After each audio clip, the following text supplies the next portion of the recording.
Gustavo Gayer is joining us from there. Mr. Gayer, thank you very much for joining us tonight. Well, simply put, will Lula get impeached over Israel? How do you explain this vast political support in Congress, including by members of the government base? Yes, well, thank you for having me. First, I think I must start my participation in the program asking for apology.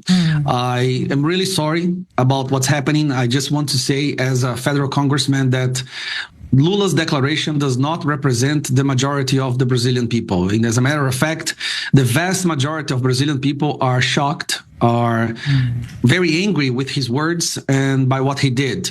That's why we've just reached a record number of signatures from the members of parliament asking for his impeachment. So we are working hard in order to succeed in this endeavor, which is to impeach him. What he did is unjustifiable.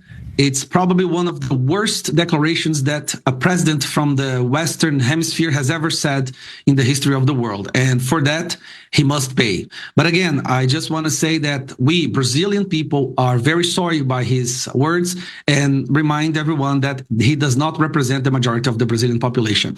But yes, an impeachment because of this is a reality.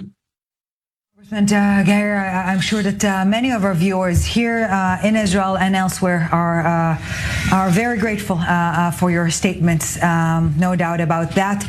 But let's go back to what we're seeing now in the Brazilian Congress. What are the next steps for impeachment? How feasible is that, or is it, and not undermining the significance of such, is it just a way to hurt him politically? Well, we are focusing on success, getting him out of office. But for that, we need the president of the House of Representatives to admit this file and this impeachment. And the public pressure, the population on social media, on the streets, has been enormous. Just so you can understand, on next Sunday, there will be a protest on Avenida Paulista. Here now, it's our symbol of our manifestation.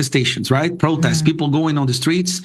And we are expecting more than 1 million people at this protest.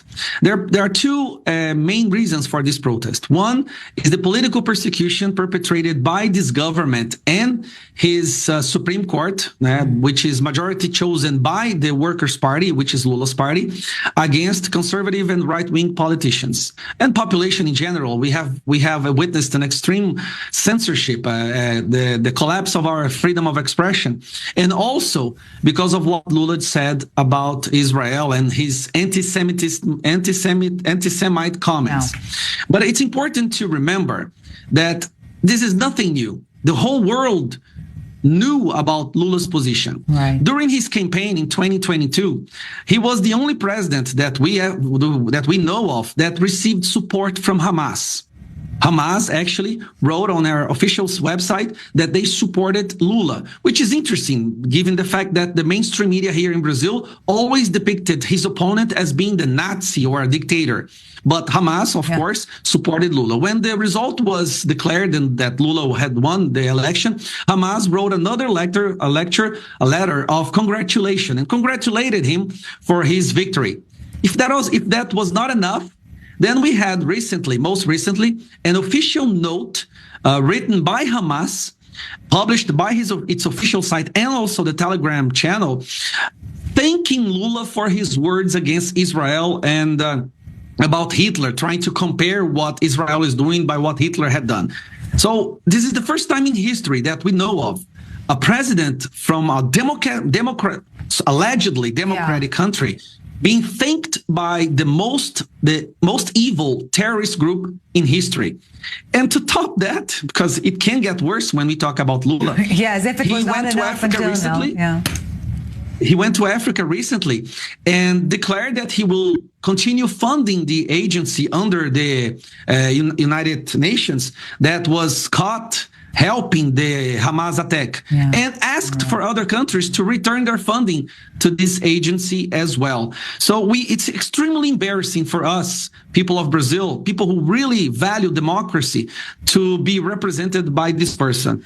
But I believe the impeachment will resolve that. So Congressman Gayer, as we are nearing, unfortunately, the end of our conversation, if I understand correctly from what you're saying, under the current Lula administration, the Brazil-Israel relations cannot really be mended. We simply have to wait for the administration to change? Well, the way I see it, yes.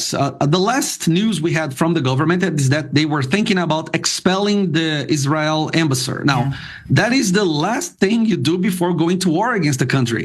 And they are actually considering expelling him.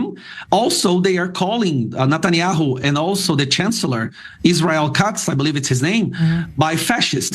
Believe it or not, they are calling them here. The president of Workers' Party, the Lula's party, is calling him Nazi and fascist. So we are living in such an insane world today here in Brazil that people who defend Israel are called Nazi, and people who support terrorist attacks against Israel are called democratic people fighting for freedom. Yeah, so we're not holding our breath for an apology from Lula. Don't do it.